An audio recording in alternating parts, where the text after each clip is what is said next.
This is simple and easy machine learning at home. So first of all, in that lesson, I like to explain what do you need to have. Very small. So first, you need some kind of environment which allow you to do machine learning. So I would prefer if you install R uppercase. So this is R version 363, but you can install any relatively new version of R which works for you. It could be Windows or Mac or even Linux. So you can even install your R on your phone, but it's not so easy. So suppose you have some laptop and you go Google R uppercase, download the distribution and install it and run it. Then you have screen similar to what I have now. So it will tell you version and some things about how to do initial things with R. So R is extremely powerful, but most of that power is hidden. So I like to teach you how to use that power and to learn machine learning. First of all, for machine learning, we had that R, and second, we must have some data.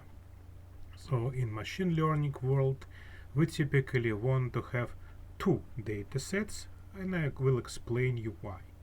So datasets might be taken from outside, but there are many datasets which are embedded into R.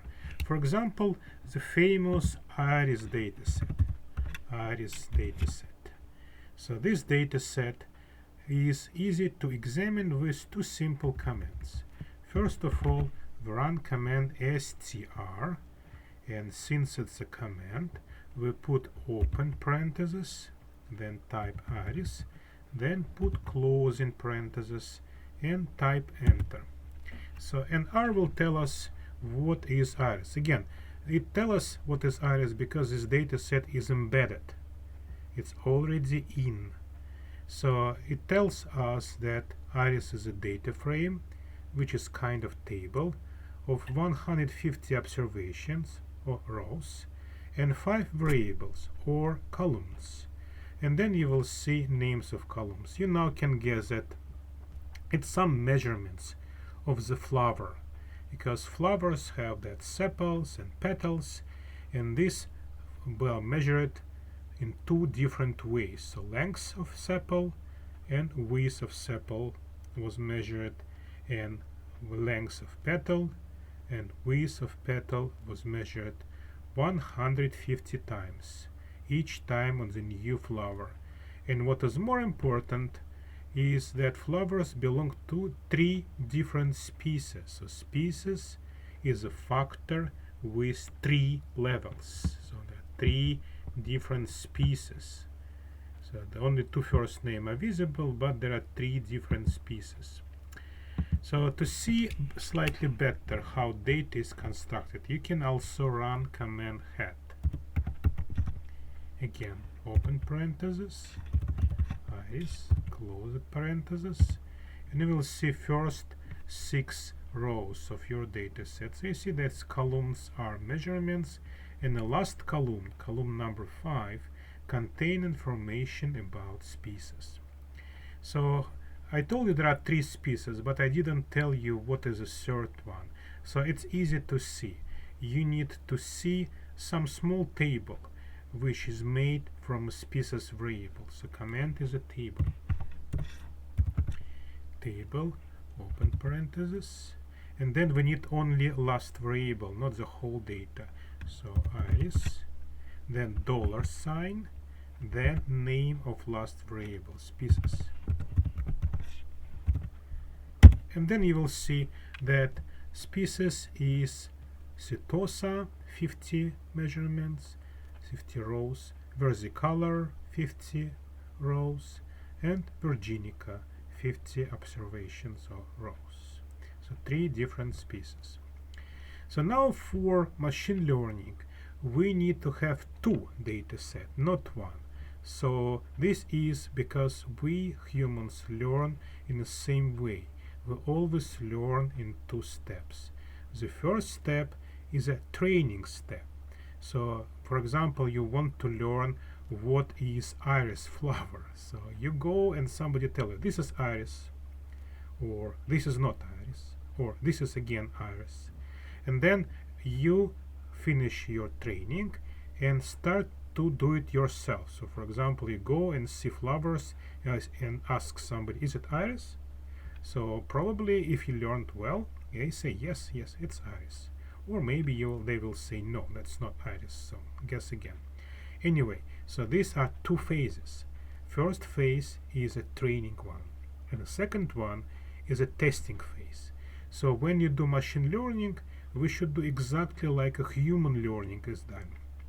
We have to have two data sets, training and testing. So what we will do, we'll split iris data set in these two subsets. So we typically take about 20% for training and 80% for testing data set. So how to make 20%? I will need to look of how this species variable is constructed first. So let me show you how to select it again. Iris species, right? And you can run enter. It will not flood your screen because it's only 150, but it's a big amount anyway. So you can now see like the species are only Setosa at first, then it will be versicolor, and then Virginica. So it's very good way in alphabetical order: Setosa, versicolor, Virginica. So if we select each fifth row, we'll achieve our goal. So our selected training data set will have each species in equal proportion. This is important because if we train with a bias, then we make not good results at the end. So we must not bias our data set. So that's we must represent each species equally. So how to select each fifth row of data set? There are many ways. One way is make selection rule.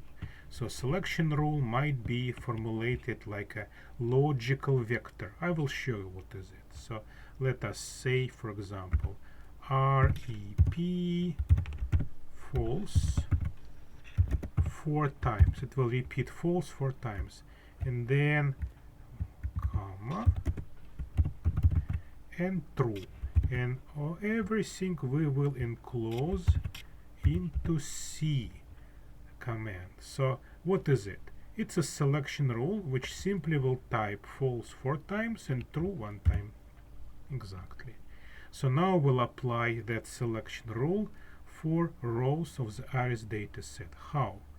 Well, I'm lazy, so I will simply type arrow up and repeat that rule again instead of typing it again. And then I will type iris and square bracket. Square brackets are for selection, parentheses are for commands. After that selection, I will type comma, and I always type a space after comma, simply for aesthetical purposes, and then we'll type the closing square bracket.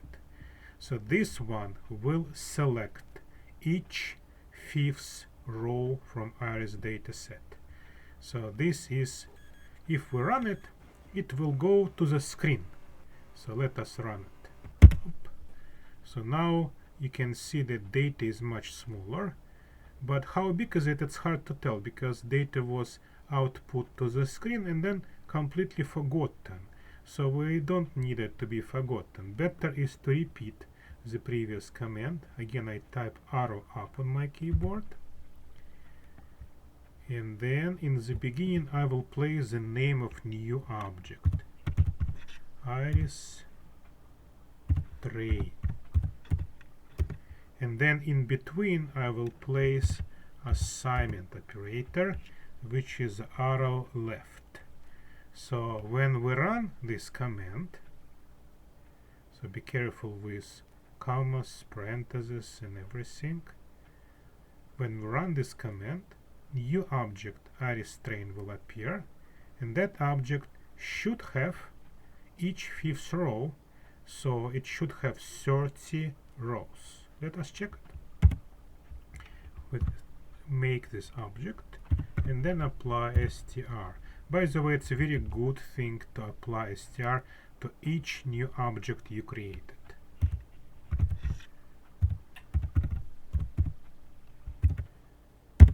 So yes, exactly. So we have now 30 rows, but same 5 variables, which is very good. So we have everything in our training data set, and to be absolutely sure, we can also see if we have each species, right? So we can say iris train $, species. Yep, looks like we have each species in equal proportion. So if you puzzled a bit, it's easy to decipher. So number first is Setosa, and then second, third, fourth, fifth, sixth, seventh, again Setosa, 8, 9, 10. So 10 Setosa. Then number 11 will be versicolor, number 12 versicolor, number 13 versicolor, and so on. So 10 of each species. If you don't believe me, we can make a table from all these species, and it will be exactly what I told: 10, 10, 10. Excellent. So we made a training data set. Now we must to create the reverse testing data set, which will have 80% of data. So the easiest way is simply to negate our logical vector with exclamation mark. So exclamation mark will reverse, and falses will become trues, true will become false. So it will select row number 1, 2, 3, but deselect row number 5. And of course we need a new name. Test. So test iris test will be new name. We'll make it. Check the structure. It will have 120 rows as predicted, and that will be our testing data set. Some questions might exist. The first question is how this selection rule, which has only 5 components, worked for the data set which has 150 components. This is because of recycling. If R takes some smaller thing as an argument, it frequently recycles it. So what does it mean? So for example, our selection rule was this one, right? False, false, false, false, true. So now false will deselect, true will select. So row number 1 will be deselected, number 2 deselected, number 3 deselected, number 4 will be also thrown away. Row number 5 will be selected.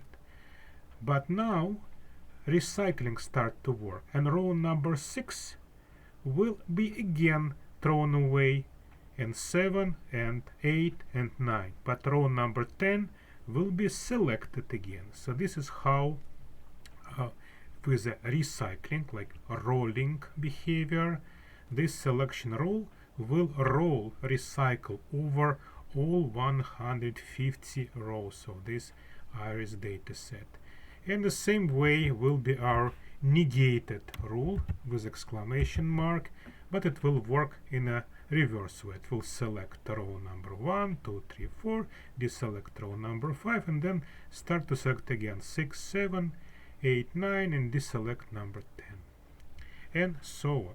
The second thing is our training data set has a species in it, but why do we need a species for testing data set? Actually we don't, but it's useful because testing data set, if it has some species, we can measure how good is our machine learning algorithm. So we'll use this data set in full for measuring the quality of data learning. But in real life, frequently testing data set has absolutely unknown species and you need to find it yourself. Nobody else will know what is it. Anyway, so this is our first lesson, how to start machine learning. You need to have R, you need to have training data set and testing data set, and I did show you how to make this both data set out of embedded into the R iris data set. Thank you very much.